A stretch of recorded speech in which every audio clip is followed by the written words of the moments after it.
The reason that this is important is because there have been a number of detractors, especially on social media, Instagram, a lot of undertones from people who obviously don't see any value in CGA.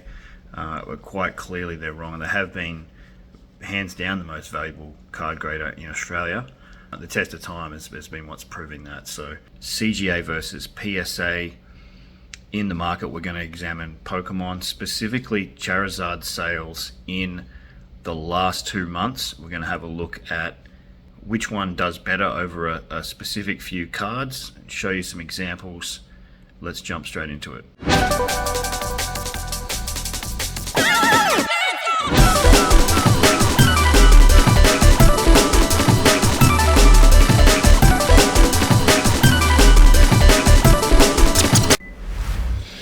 Alright guys, so the first one is Tea Party Pikachu 325 CGA 10 Pristine, and this is the Pokemon promo card.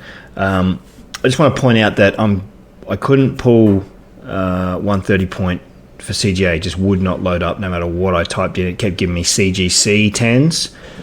I've never had that issue before, which is really weird because I've looked up CGA stuff on 130 point, tried about 5 or 10 times in a row, just gave up. So my PSA ones are 130point.com and my CGAs are sold listings on eBay, in case you're wondering. So as you can see, this was sold first week of Feb and $300 and nearly $95.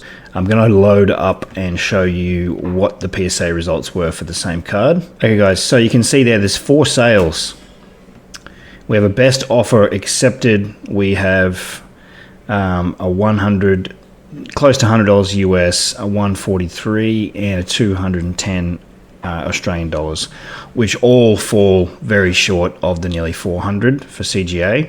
You can see for this particular card, and these sales, as you can see, was late January and then 3 in early Feb.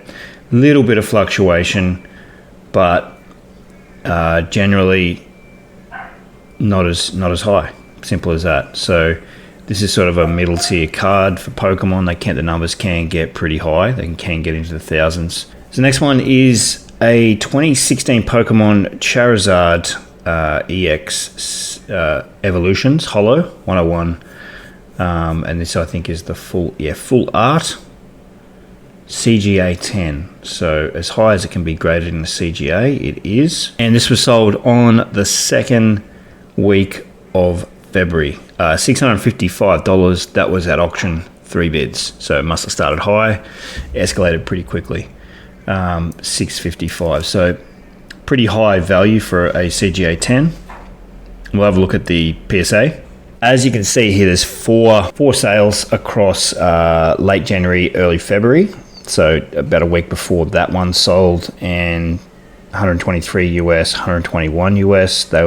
First one was a best offer, second one was nine bids on an auction. One before that was 150 US, which is a lot closer, and then 160 US, which is closer again. So one was a best offer at 150 US dollars, which is, I want to say, around 250, 260 Australian, and 160. Oh, that's probably over 300. So the next one is the 2021 Pokemon Celebrations Classic Charizard number 4 Holo CGA 10, and that is $349. It was a buy it now, I believe, which got paid for. So nearly $350 for a Charizard in a CGA slab. Not bad at all. Let's have a look at the PSA equivalent. As you can see, this is actually pretty close. So you got a number of sales here from all with a number of days. So you had 2 on February 11, 2 on February 12. One was fixed price, just about 190 US. And then there was 3 auctions that went for between 170 and 180 US, which is, I want to say, slightly more than the 350-ish. Yeah, so it'd be really close, probably just over, probably 360, 370. So for this particular card, slab isn't making much difference to the card. that's been sold versus, PSA versus CGA on the same card. And that's, looking at it from a case-by-case basis. So pretty close on that one. The data's pretty close as well. The sales date were really close. You can see here a number of days. The other one was first week of Feb as well. So really close, handful of sales, and the amounts that they go for only very, very slightly. So let's jump on to the next. All right, so for all you TCG guys out there and Pokemon guys, I'm about to blow this pronunciation terribly. I'm looking at it and it looks like it's pronounced Deoxys. I'm just going to run with that. This is the Deoxys VMAX 222 V-Star Universe Japanese Pokemon card, CGA 10 pristine. This was sold also in the second week of Feb, and it went for $65. So I'm going to show you some of the more bottom scale stuff for 10s, just so you can get comparison on different price points where there's the same cards sold in different slabs. That way you can see that it's not just the price point or the type of card or, the slab. There's some similarities across the board, so that are consistent. And I think that's the best way to look at it, is not just pick one card and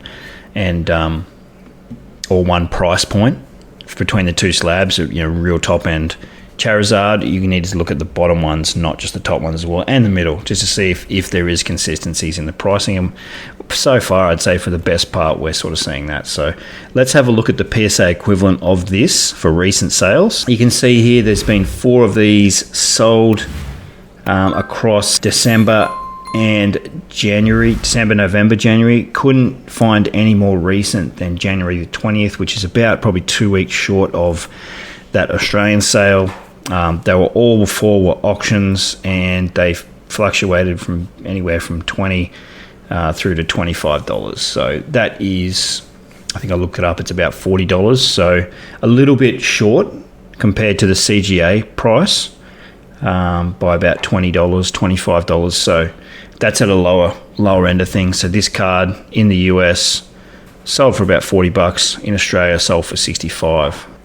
All right, another sort of top end of the bottom scale is the what is this? A Charizard V Crown Zenith Ultra Rare 2023. So pretty ultra modern for Pokemon as far as Pokemon goes.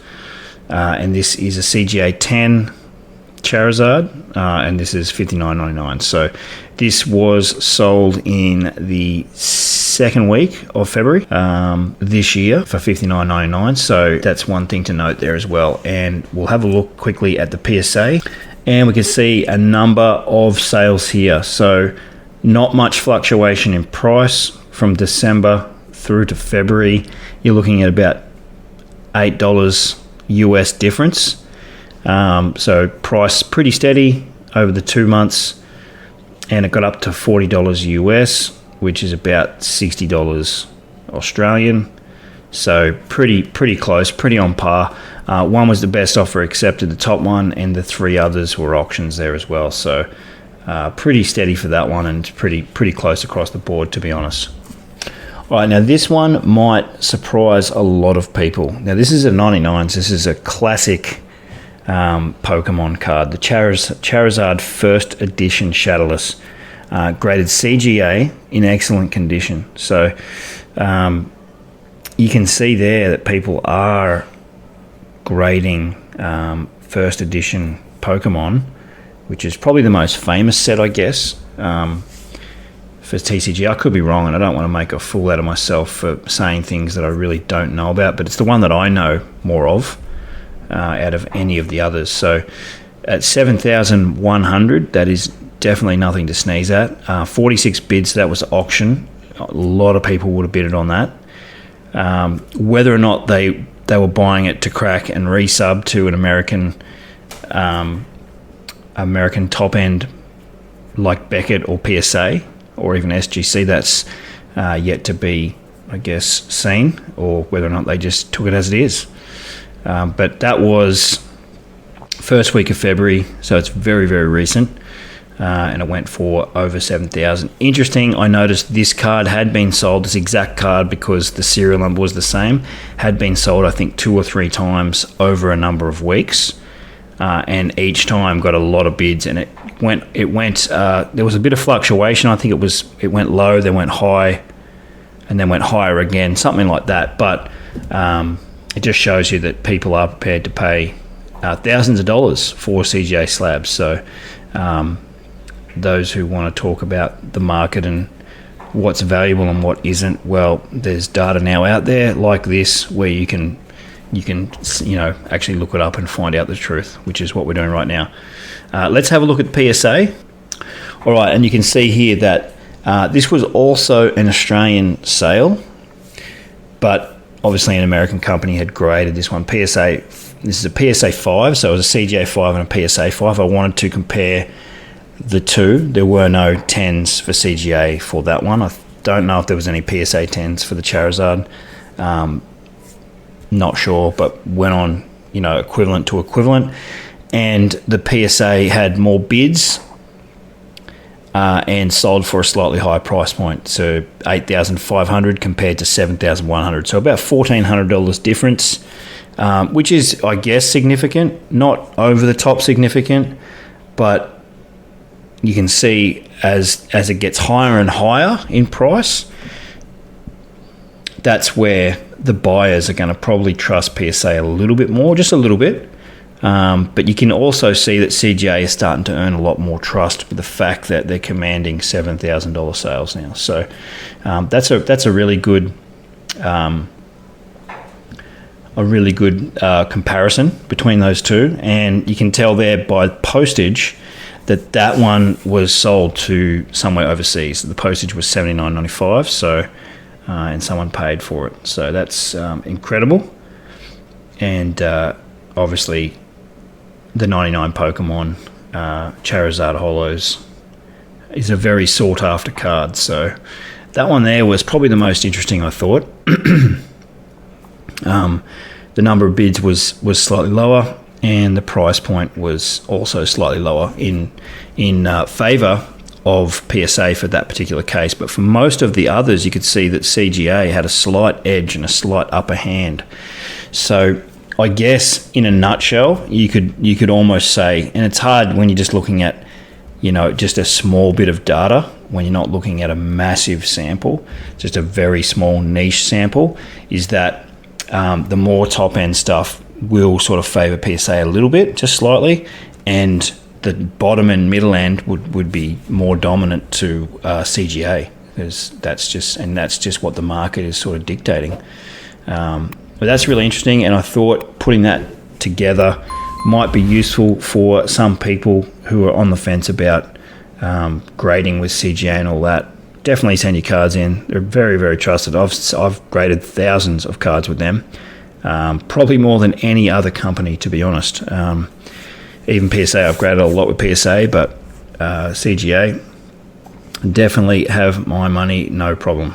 They're definitely a high grade company and worthy of all the praise that they get. But this comparison here, what it has shown is that PSA definitely still holds the dominance in the very top end of things. So I hope you guys enjoyed that. Until the next one, I will put together more of these in the future. I might do a Beckett one or an SGC one if I can get enough data, comparison data for these things. PSA and CGA is pretty easy.